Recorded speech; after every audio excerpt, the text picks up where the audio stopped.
Hello, I'm Katja, this is Amy, and that's Laura. This video was made as a group project for Global Perspective, and we are here to discuss about a disease. Does that mean we are going to talk about COVID? No, not exactly. Let's talk about something new. COVID is boring by now. Well, I wouldn't say boring because it's still a very big news and something that's, destroying a lot of lives right now.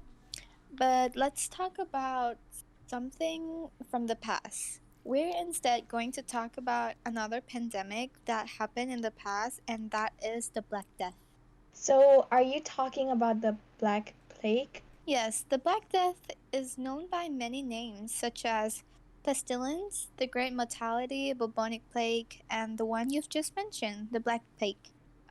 What is the Black Death? I've only heard of it, but I don't really know anything about it. Well, the Black Death is one of the worst pandemic in human history. It happened around the 14th century and killed at least 75 million people. Do you know how much exactly is that? Well, it's more than the entire population of Thailand currently. And that's only at least? Okay, what else?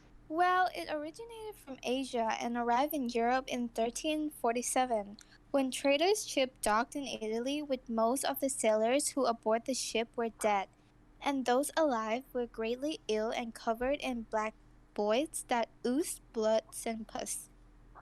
Introducing the Black Death into Europe, and from there it spread the rest of Europe, wiping out at least a third or many more of Europe's population. How did it spread?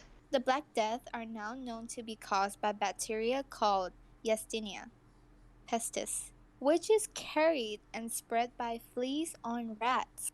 Do you have any idea how did they deal with the disease and prevent it from spreading? Oh, they try many different methods such as animal cures, potions, fumigation, bloodletting passes, flight from infected areas, religious cures, quarantine, and social distancing. Many people actually turn to the church for a cure, praying to God. And some of the preventative measures they took was one, reducing the rodent habitat around your area, removing possible rodent food supply, making the house rodent proof. And two, wear protection if you are handling potentially infected animals to prevent contact between your skin and plague bacteria. Can you tell me some of the symptoms? Symptoms of the disease include fever, headaches, painful aching joints, nausea, and vomiting, and a general feeling of malaise. The most common noted symptom was the appearance of buboes in the groin, neck, and armpits, which oozed pus and bled when opened. What is the impact of this disease?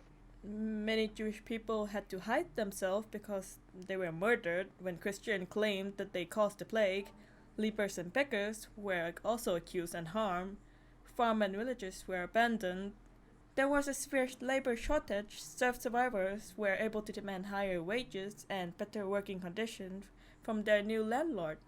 The world's population experienced a catastrophic reduction, worldwide trade decline, and wars in Europe paused during the Black Death. That sounds so horrible. I know, right? It is. But is there anything else you would like to know? I wonder if it is still around today. Well, the answer is it is.